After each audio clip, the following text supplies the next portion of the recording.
قادری آستانہ سلامت رہے، قادری آستانہ سلامت رہے، قادری لیکن انہیں پتہ نہیں کہ باپ بوڑھا ہوتا جاتا ہے، مرتبہ بڑھتا چلا جاتا ہے۔ ماں جتنی بوڑھی ہوتی ہے اتنی قیمتی ہوتی چلی جاتی ہے۔ تم جوان ماں کی خدمت کرو تو ثواب تو ملے گا، مگر بوڑھی ماں کی خدمت پہ ڈبل ثواب ملے گا۔ آقا فرماتے ہیں جس کی ماں بوڑھی ہو جائے اور خود ابھی جوان ہے، جس کا باپ بوڑھا ہو جائے اور خود بچہ ابھی جوان ہے، تو یہ چاہے تو اپنی دنیا ہی میں جنت خرید سکتا ہے۔ اس کا طریقہ یہ ہے کہ اپنی ماں اور اپنے باپ کو خوش کر لے، ان کے دل سے دعا نکلے گی، اللہ انہیں جنت عطا فرما دے گا۔ تو اس لیے باپ بھی جنت ہے اور ماں بھی تمہاری جنت ہے۔ لوگوں، آج بہت سارے لوگ ہم لوگ فتویٰ دیتے ہیں، اس طرح کے سوالات آتے ہیں کہ حضرت جو بھی کاروبار شروع کرتے ہیں تو چلتا نہیں میرا کاروبار، تو کیا کوئی کچھ کرا دیا ہے یا کوئی ایسی بات ہے، آسیبی معاملہ ہے یا کسی کا کچھ کرایا ہوا ہے، کیا ہے حضرت ذرا دیکھ لیجئے۔ یہ سب معاملات آتے ہیں کہ نہیں؟ کچھ لوگ ایسے ہوتے ہیں کہ سونا میں ہاتھ لگا دے تو مٹی ہو جائے، یعنی کہیں وہ کامیابی نہیں ہوتے ہیں۔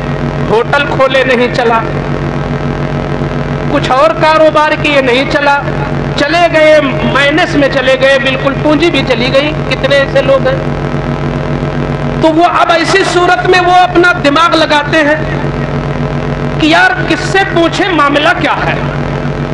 اے مسلمانوں، دماغ زیادہ نہ لگاؤ، جب تمہارا کاروبار نہ چلے تو میں حدیث پڑھتا ہوں حضور کی۔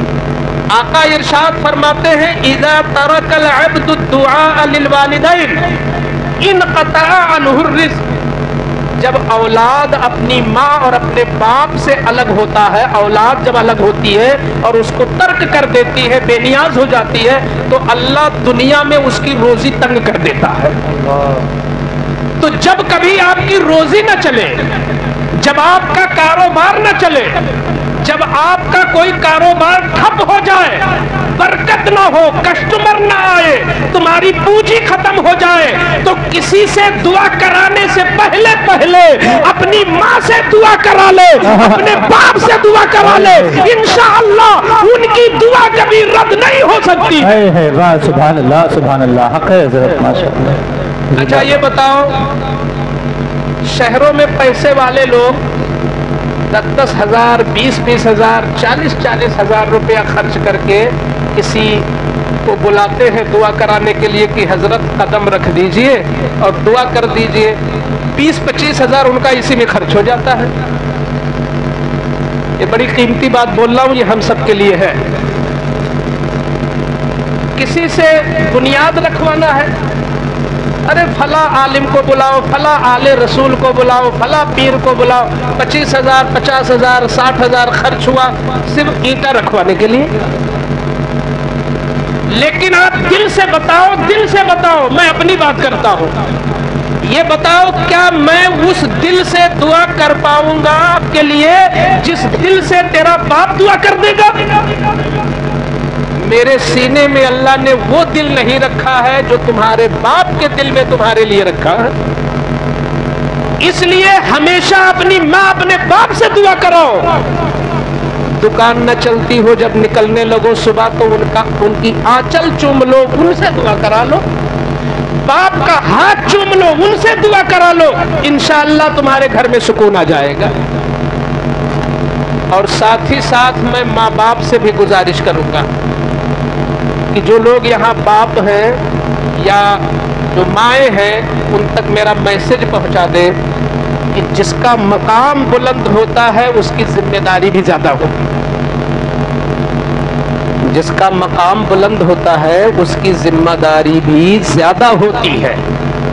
تو اگر ماں کو اللہ نے جنت کہا ہے اور ان کے قدموں کے نیچے جنت کہا ہے تو ماں کی ذمہ داری بھی بڑی ہے۔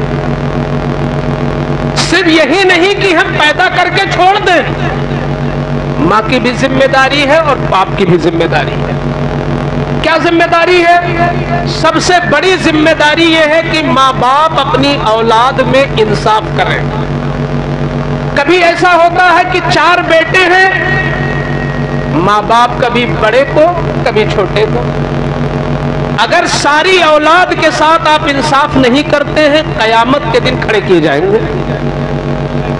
अपनी बेटियों में अगर इंसाफ नहीं करते हैं, कयामत के दिन खड़े किए जाएंगे। मुझे तो अफसोस होता है उन सेठों पर, मुझे अफसोस होता है उन मालदारों पर जो अपने पैसे से उम्रा तो कराते हैं गरीबों को और गौसे आजम की बारगाह में भेजकर टूर तो कराते हैं, मगर अपनी बेटियों को हिस्सा नहीं देते। ये कौन सा इंसाफ है? जिस बाप ने दौलत छोड़ी 1 लाख, तो सारी दौलत बेटे के लिए नहीं होती है। उस दौलत में अगर बेटा 2 लेगा तो बेटी भी 1 लेगी।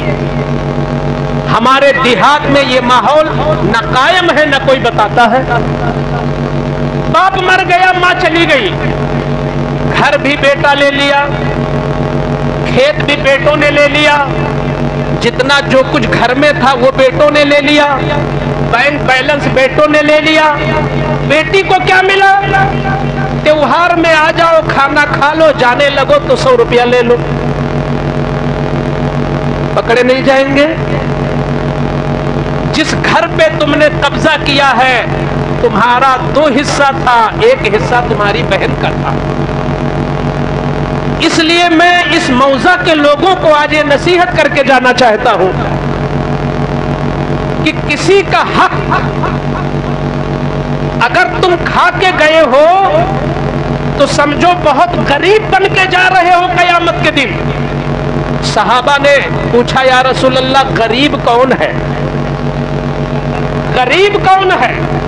तो आका ने फरमाया, गरीब वो है जो दुनिया में तो बहुत मालदार था, दुनिया में बहुत खुशहाल था, मगर वो कयामत के दिन जब उठ के आएगा मैदान महशर में तो वो किसी का हक खा के आया होगा। कभी अपनी बहन का हक खा के आया होगा, कभी अपने भाई का हक खा के आया होगा, कभी अपने पड़ोसी का हक खाया होगा। ऐसा आदमी गरीब है। तो साहबा ने पूछा, क्यों या रसूल अल्लाह?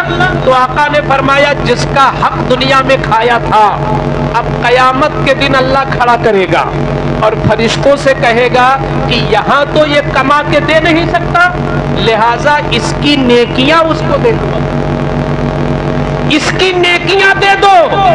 जिसका तुमने हक मार लिया या कर्जा लिया वापस नहीं किया, या फराड करके ले लिया, या झूठ बोल के ले लिया, धोखा दे के ले लिया, जिसका भी लिया वो तो भूल गया होगा दुनिया में, लेकिन कयामत के दिन जब रजिस्टर खुलेगा तो जिसका 1 रुपया भी हमने खाया होगा, अल्लाह के फरिश्तों के रजिस्टर में लिखा होगा।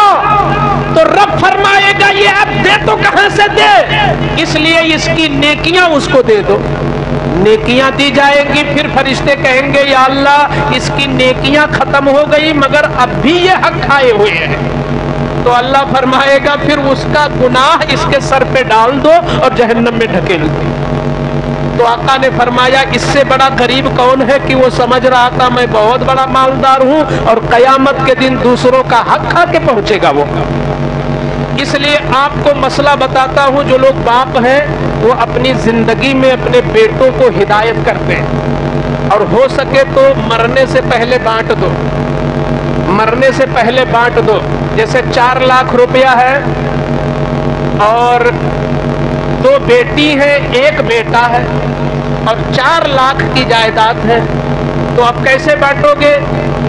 2 लाख बेटे के दे दो और 1-1 लाख बेटियों को दे दो, क्योंकि बेटे को डबल और बेटी को सिंगल। तो 2 लाख जब बेटे का बनेगा तो 1 लाख बेटी का बनेगा।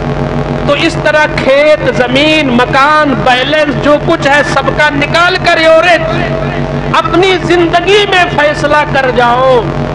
और अगर आपने नहीं किया और आपके बाद आपके बेटों ने नहीं दिया बहनों को, तो कयामत के दिन 1 पैसा के बदले में 700 नमाजें दी जाएंगी। 1 पैसा के बदले 700 नमाजें कहां से आएगा उस वक्त? यहां तो मेरे पास नमाज भी नहीं है, सारी नमाजें बहनें ले लेंगी। इसलिए ऐसा करो कि अगर बहनें जिंदा हैं तो नहीं आप दे सकते हो तो उनसे थोड़े से रुपए में खरीद लो। यानी अगर वो 4 लाख का माल 4 रुपए में आपको दे दे तो आपके लिए जायज है। अपनी बहन को आप कुछ पैसा दो और कहो मेरी बहन जो कुछ तुम्हारा मेरे हिस्से में आता है उसका मैंने पैसा ये तुमको दे दिया और इतने ही में सब मुझे दे दो। बहन ने कह दिया ठीक है दे दिया, आप बरी हो गए। ये तो कर सकते हैं ना, इंशाअल्लाह कर सकते हैं। तो मैं अर्ज कर रहा था कि औलाद के लिए माँ बाप को इंसाफ करना बहुत लाजिम है। एक सहाबी ने बाजार से एक चीज खरीदी, आका की बारगाह में पहुंचे, आका ने पूछा कि क्या लाओ? अर्ज करते हैं फला चीज। मेरे आका ने पूछा क्या एक ही औलाद है या 2? अर्ज करते हैं या रसूल अल्लाह 2 है मगर एक जिद्दी ज्यादा है उसी के लिए ले लिया। तो आका का चेहरा लाल हो गया, फरमाया इत्तकुल्लाह, अल्लाह से डर, अपनी औलाद में इंसाफ कर, वापस जा 2 चीज ला, दोनों औलाद को दे। हम ये कर पाते हैं? खासकर जब औलाद की शादी हो जाती है तो माँ बाप से बड़ी गड़बड़ियां हो जाती हैं। ये सबकी बात नहीं करता मगर हमारे इधर देहातों में कुछ मसले हैं। जब बेटे की शादी हो जाती है तो माँ बाप का रुख थोड़ा बदल जाता है। कितने ऐसे नौजवान हैं जो चाहते हैं मेरी माँ भी खुश रहे, मेरा बाप भी खुश रहे, मेरी बीवी भी खुश रहे, मेरी माँ भी खुश रहे, मगर जिहालत इतनी ज्यादा है देहात में कि कभी कभी ऐसा होता है या तो माँ को राजी करो या बीवी को राजी करो। माँ राजी ही नहीं होती बीवी के साथ। वो चाहती है क्या कि रोजाना आप लाठी चलाओ। वो चाहती है क्या कि कभी कभार बोलो उससे सही से बोलो भी ना। ये हमारी जिहालत है, ये हमारी जिहालत है। जिस लड़की ने तुम्हारे लिए अपने सगे बाप को छोड़ा, अपनी सगी माँ को छोड़ा, अपने सगे भाई को छोड़ा, अपनी सगी बहनों को छोड़ा, अपनी सहेलियों को छोड़ा, तो अगर शौहर प्यार नहीं करेगा तो उस आने वाली अजनबिया लड़की का कौन होगा सहारा? सही बात। और ये जो सास बहू के झगड़े हैं ना, दिल बड़ा कर लो तो सब खत्म है। दिल बड़ा होना चाहिए। मैं कहता हूँ कितनी भी नाकारा है औरत जो आई है, मगर सास गले मिल के कहे तू मेरी बेटी है तो वो पलट के जरूर कहेगी तू मेरी माँ है कि नहीं? सही है। जब बड़ा झुकता है तो छोटा खुद बहुत झुक जाता है। सास को चाहिए कि आने वाली बहू को अपनी बेटी बनने पे मजबूर कर दे, इतना अखलाक आला कर दे, इतना आला कर दे कि उसकी 2 बेटियां थी, एक बहू है, मगर इतना प्यार दे दो कि बहू बन के न रहे, तुम्हारी बेटी बन के रहे। वाह वाह वाह वाह। ये इस्लाम है जो तुम्हें सिखाता है।